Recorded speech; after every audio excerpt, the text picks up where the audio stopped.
বেতনটা আমাদের নেই, তো এই বেতনে খাবো না বাচ্চাদেরকে পড়াবো না কি করবো বলো? আচ্ছা। আজকে বাজারে 500 টাকা 1000 টাকা নিয়ে গেলে হ্যাঁ, সে কিছু তো নেই ঘটনা। বলো। সবই তো আর দিনের পর দিন শুধু বাজারে শুধু বেড়েই যাচ্ছে বেড়েই যাচ্ছে, জিনিসপত্র বেড়েই যাচ্ছে, তাহলে বাচ্চাদেরকে কি চালাবো। খাওয়াবো আমরা?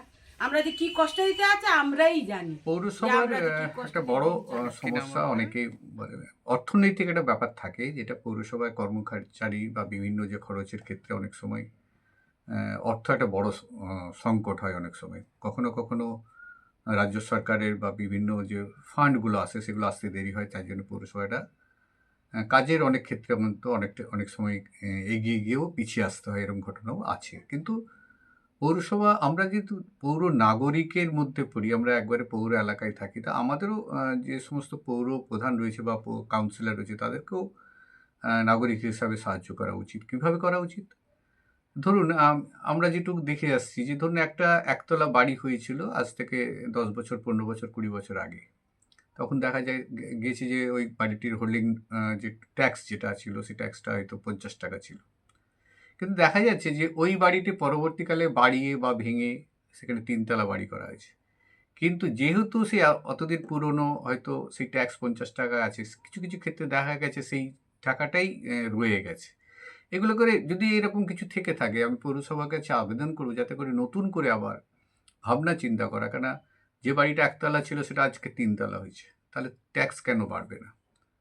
বা আ সরাসরি জলের নামে টাকা না নেওয়া হলে, যে আমরা জানি যে একটা ৳৫০ র মতো একটা টাকা নেওয়া হয় অ্যা বিভিন্ন কাজের জন্য। বিশেষ করে জলের একটা বিষয় থাকে। তো সেখানে যেভাবে তমলুক শহরে জল অপচয় হয়, একটা শ্রেণীর মানুষ কিন্তু ব্যাপক হারে জল অপচয় করে। সকালবেলা আপনি উঠলে দেখবেন পানীয় জল নিয়ে এসে রাস্তা ধুচ্ছে, গাড়ি ধুচ্ছে, বাড়ি করছে। বিভিন্ন সেই ক্ষেত্রে দেখা যায় যে একটু যদি নিয়ন্ত্রণ করা যায়, কারণ আমরা জানি অনেক, অনেক ওয়ার্ড আছে যে ওয়ার্ডে কিন্তু আজও জলের ট্যাঙ্ক দিয়ে আসতে হচ্ছে। পানীয় জল পাইপের মাধ্যমে যাচ্ছে না, জলের একটা অভাব হচ্ছে। কোথাও, কোথাও বিভিন্ন মেশিন খারাপ হয়ে যাওয়ার জন্য জলের অভাব পড়ছে। সেইগুলোকে একটু নিয়ন্ত্রণ, যেমন সাধারণ মানুষের সচেতন হওয়ার দরকার রয়েছে, তেমন কিছু টাকা ওই দিক থেকে যদি বাড়ানো যায়, যেটা ৳৫০ আছে সেটাকে ৳১০০ করা হয়। এতে পৌরসভার উপার্জনও বাড়বে এবং মানুষের খুব একটা দিতেও অসুবিধা হবে বলে মনে হয় না। কিছু যারা একেবারে দরিদ্র রয়েছে বা যারা সত্যি তাদের কাছে ৳৫০, ৳১০০ ফ্যাক্টর হয়, তাদের জন্য পৌরসভা একটা আলাদা ভাবুক। কিন্তু যাদের দেওয়ার সামর্থ্য রয়েছে, এরকম বেশিরভাগই, তাদেরকে কেন সেইভাবে নতুন করে ভাবা হবে না? বিশেষ করে ট্যাক্সের ক্ষেত্রে। ট্যাক্সের ক্ষেত্রে অ্যা অনেক নতুন বাড়ি হয়েছে, যে সমস্ত বাড়িতে আগে সেই পুরনো বাড়ির যে ৳৩০ বা ৳২০ বা ৳৫০ ট্যাক্স ছিল, সেটা কিন্তু এখন বাড়ানো উচিত একবারে। ৩ তলা ৪ তলা পাকা বাড়ি হয়ে গেছে। এরকম দৃষ্টান্ত আমাদের চোখের সামনে অনেকগুলোই রয়েছে। বেশিরভাগ অনেক ক্ষেত্রে সরকারি আবাসন নিয়ে একতলা করা হয়, তারপরে সেটাও ৩ তলা হয়েছে। এরকম ঘটনাও আছে। সেটা যদি পুরো আ সবার যদি এটা কিনা খোঁজ খবর নেয়, তা নিশ্চয়ই তার খোঁজ পেয়ে যাবে। তো আমরা আশা করব নতুন পৌর প্রধানের কাছে ভাবনা চিন্তা করার, এবং বিভিন্ন সময়ে অনেকগুলো বিষয় রয়েছে, যেমন পৌর এলাকায় যে পৌরসভা সাফাইয়ের গাড়িগুলো রয়েছে, তার সাফাইয়ের গাড়িগুলো নতুন অনেক গাড়ি এসেছে বা তাদের কিছু, কিছু ক্ষেত্রে রেজিস্ট্রেশন নাম্বার করা হয়নি, ইন্স্যুরেন্সের ব্যাপারগুলো থাকে। সরকারি গাড়ি যদিও সেগুলো এসেছে সরকারি তরফ থেকে।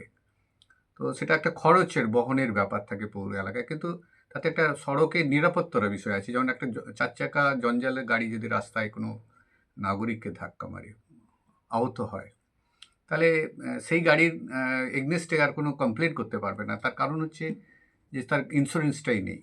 এবং যে ইন্স্যুরেন্স না থাকার ফলে আমরা চাইবো যে এরকম অঘটন বা দুর্ঘটনা না ঘটুক। তবু পৌরসভার আমি নতুন পৌর প্রধানের দৃষ্টি আকর্ষণ করব যে পৌরসভার চলা যে সমস্ত গাড়িগুলো রয়েছে, সাফাই গাড়িগুলো, তাদের রেজিস্ট্রেশন করা, ইন্স্যুরেন্স করা, এগুলো যেন করা হয়ে যায়। কারণ আমি নিজেও এই খবর সংগ্রহ করতে গিয়ে দেখেছি যে অনেকের লাইসেন্স নেই, যে গাড়ি চালাচ্ছে, বা গাড়ির পেপারস তো নেই বলাই যেতে পারে, বা ইন্স্যুরেন্স তো নেই।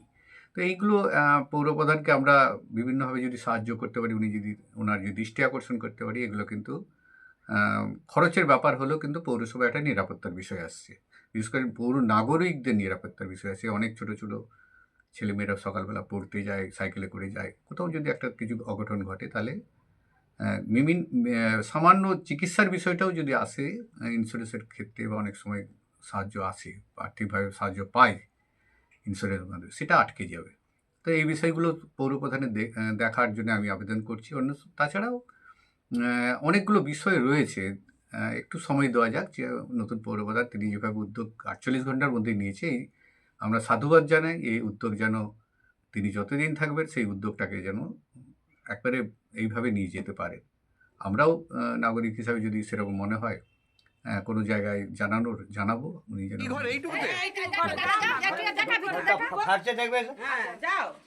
আরে বাবা এইটুকুর মধ্যে রান্না কোনো রকম। ওরে বাবা এইটুকু ঘর তো, হ্যাঁ